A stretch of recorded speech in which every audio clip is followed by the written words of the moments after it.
अब ये जो सरकार है, ये नहीं समझना चाहिए कि ये सरकार किसी एक पार्टी की सरकार है या कुछ पार्टियों की सरकार है या किसी एक व्यक्ति की सरकार है।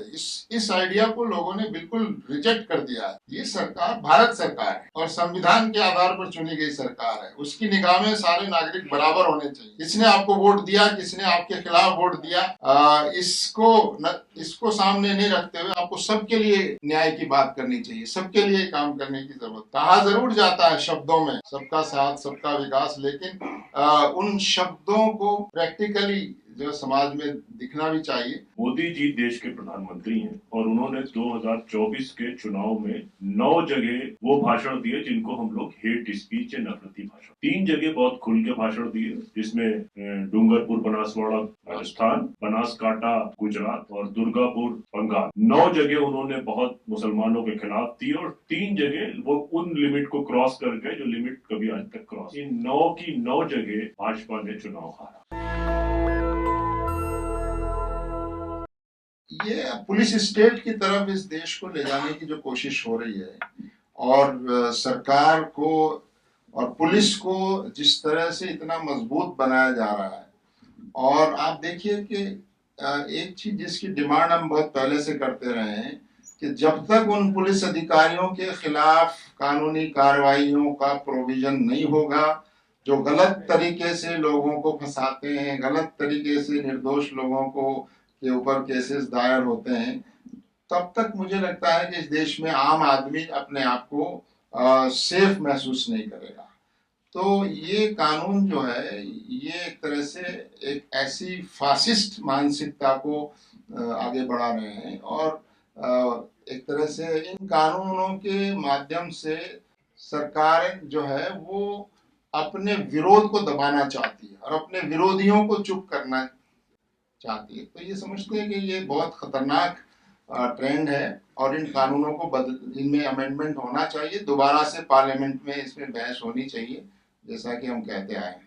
नदीम साहब, आपने कहा कि ये पॉलिटिकल मोटिवेटेड है जो मॉब लिंचिंग की हो रही है इस तरीके की, तो इसमें अगर ये पॉलिटिकल है तो इसमें जो अपोजिशन जो इस बार काफ़ी स्ट्रांग है उसका रवैया हम देखते हैं कि और मामलों में तो ऑफेंसिव है, लेकिन जब लिंचिंग या ख़ास तौर से मुस्लिम की बात आती है उसमें वो डिफेंसिव हो जाते हैं।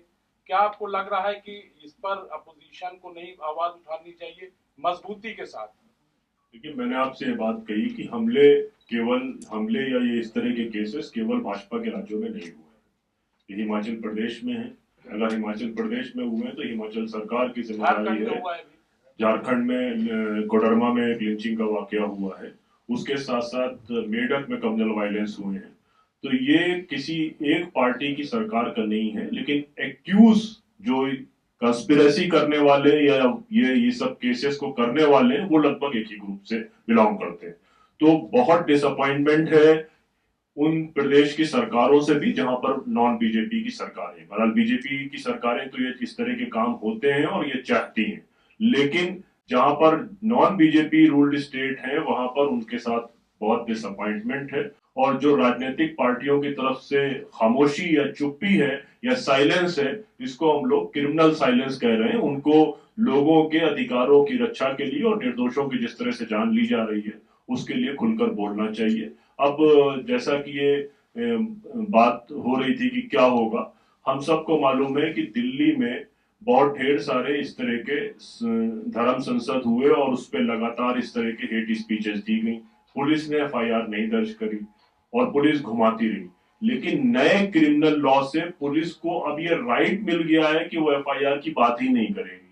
हम लोग लगातार कोशिश कर रहे हैं कि संगम विहार में जिस नेता ने ये कहा कि 2 लाख से 2.5 लाख मुसलमानों को हम मार देंगे, लगातार 1 हफ्ते से हम लोग कोशिश कर रहे हैं लेकिन एफआईआर नहीं लिखी जा रही है और 1 जुलाई के बाद उसको नेक्स्ट इम्पॉसिबल बना दिया। तो ये बात हम कहते रहे हैं कि पार्लियामेंट में जिस तरह से बहस इस वक्त चल रही है, सरकार जो बड़े मुद्दे हैं, अहम मुद्दे हैं, उस पर बहस की इजाजत नहीं दे रही है। मणिपुर का मसला कितना अहम मसला है, विपक्ष जो है आवाज उठा रहा है मगर सरकार उस पर बहस की इजाजत नहीं दे रही है।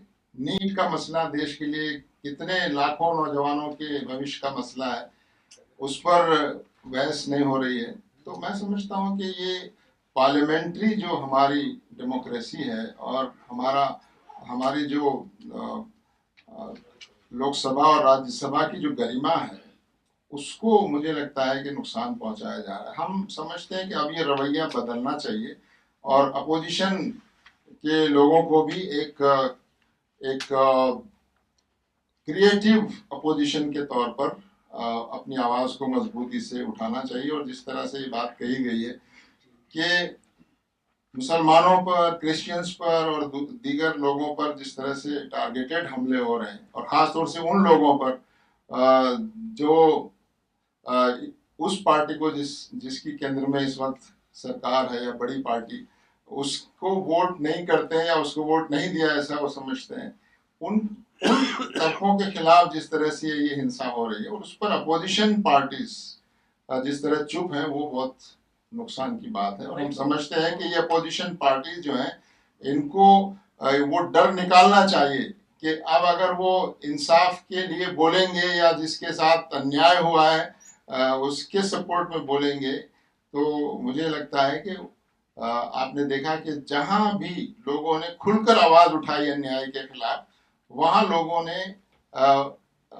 ने राजनीतिक तौर पर भी एक मैसेज दिया है कि अगर आप खुलकर नहीं बोलेंगे तो लोग आपके साथ नहीं आएंगे। बिल्कुल, हम तो अपोजिशन पार्टी से तो कहेंगे ही हम कि उनकी अब ये जिम्मेदारी है कि जो सरकार ने उनको एक मैंडेट दिया है, हालांकि सरकार उनकी नहीं बनी है, लेकिन इसके बावजूद एक मैंडेट दिया है लोगों ने, तो आप उनकी आवाज को उठाइए। अगर आप आवाज नहीं उठाएंगे तो आप लोगों के साथ इंसाफ नहीं करेंगे। तो ये उनकी जिम्मेदारी है और हम हर तरीके से, चाहे उनसे मिलकर या किसी और तरीके से, हम उनको उनकी जिम्मेदारी याद दिलाते रहेंगे। लेकिन हम सरकार को भी उनकी जिम्मेदारी याद दिलाएंगे कि अब ये जो सरकार है, ये नहीं समझना चाहिए कि ये सरकार किसी एक पार्टी की सरकार है या कुछ पार्टियों की सरकार है या किसी एक व्यक्ति की सरकार है। इस आइडिया को लोगों ने बिल्कुल रिजेक्ट कर दिया है। ये सरकार भारत सरकार है और संविधान के आधार पर चुनी गई सरकार है। उसकी निगाह में सारे नागरिक बराबर होने चाहिए। किसने आपको वोट दिया, किसने आपके खिलाफ वोट दिया, इसको सामने नहीं रखते हुए आपको सबके लिए न्याय की बात करनी चाहिए, सबके लिए काम करने की जरूरत है। कहा जरूर जाता है शब्दों में सबका साथ सबका विकास, लेकिन उन शब्दों को प्रैक्टिकली जो समाज में दिखना भी चाहिए। तो हम सरकार से भी उम्मीद करते हैं कि पिछली गलतियों को सुधारे, पिछले रवैयों को बदले और जिन रवैयों की वजह से देश में इतना नुकसान हो गया है और देश की जनता ने संदेश भी दे दिया है, उसको समझते हुए अपना राज धर्म निभाए और संविधान के मुताबिक सबको बराबर निगाह से देखते हुए न्याय और इंसाफ के रास्ते पर चलकर सरकार चलाए। देखिए, हम तो सिर्फ मुसलमानों से नहीं कहेंगे, पूरे देश से कहना चाहते हैं कि वोट देते वक्त ये देखें कि कौन लोग इस देश को सही रास्ते पर ले जा सकते हैं, कौन लोग इस देश को एक रख सकते हैं, कौन लोग इस देश में आपसी प्रेम और मोहब्बत और भाईचारे को बनाए रखने में मददगार हो सकते हैं, कौन लोग संविधान का आदर करते हैं, सम्मान करते हैं और संविधान के मुताबिक राज को चला सकते हैं। हमारा विरोध किसी पार्टी से नहीं है, हमारा विरोध उस मानसिकता से है जो नफरत की मानसिकता है और उस चीज से है जो समाज को बांटना चाहती है। तो अब जो पार्टियां खुलकर इस एजेंडे को आगे बढ़ा रही हैं, जाहिर है कोई भी समझदार भारतीय नागरिक ऐसे एजेंडा को पसंद नहीं करेगा और देश की जनता ने वो एक मैसेज दिया है। तो हम सिर्फ मुसलमानों से नहीं, पूरे देश से कहना चाहते हैं कि इस देश को नफरत की राजनीति से और एक फासिस्ट रवैये की जो गवर्नेंस है उससे बचाने की हर मुमकिन कोशिश करनी चाहिए।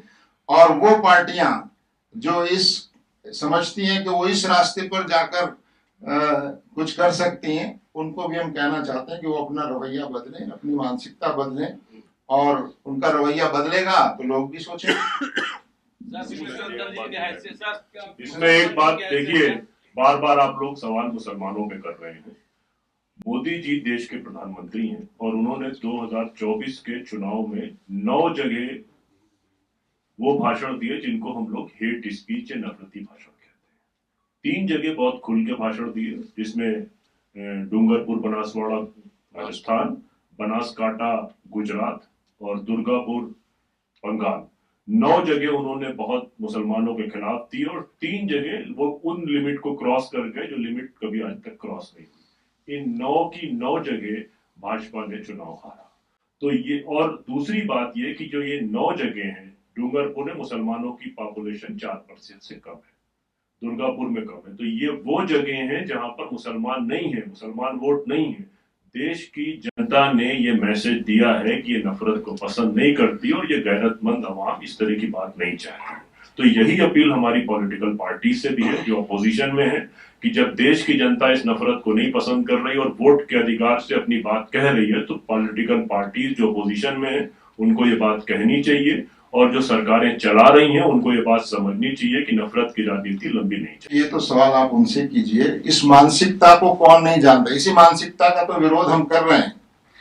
दूसरा ये कि देखिए अब इलेक्शन खत्म हो गया है और अब सरकार बन गई है, कुछ लोग सरकार में हैं, कुछ अपोजिशन में। अब हम ये कहना चाहते हैं कि अपोजिशन पार्टीज अपना धर्म निभाएं और एक रचनात्मक अपोजिशन और देश की पार्लियामेंट को एक गरिमा के साथ आगे बढ़ाएं। और दूसरा, सरकार भी अपना राजधर्म निभाए और सरकार भी अब सबको अपना समझकर आगे बढ़े। ये नसीहत हम सरकार को करना चाहते हैं। लेकिन ये कि इस कानून का हम विरोध कर रहे हैं और इनको रोकने के लिए जो कुछ भी अब मुमकिन है, संभव है, वो हम कानूनी तौर पर भी करेंगे और पार्टीज और पार्लियामेंट से भी के लोगों से भी हम कहेंगे कि वो इन कानून में जिस तरह से बदलाव लाए गए हैं इनको ठीक करने में जो कुछ हो सकता है वो किया जाए। मगर इन कानूनों को हम ये समझते हैं कि ये बहुत ज्यादा नुकसानदेह है देश की नागरिक आजादी और नागरिक सुरक्षा के लिए। नेशनल दस्तक की आपसे गुजारिश है कि अगर इसको बचाना चाहते हैं तो नेशनल दस्तक को सब्सक्राइब करने के लिए रेड कलर के सब्सक्राइब बटन को दबाएं, फिर बेल आइकन की घंटी दबाएं। नेशनल दस्तक को बचाने के लिए बहुत जरूरी है कि हर खबर को शेयर करें, लाइक करें, कमेंट जरूर करें।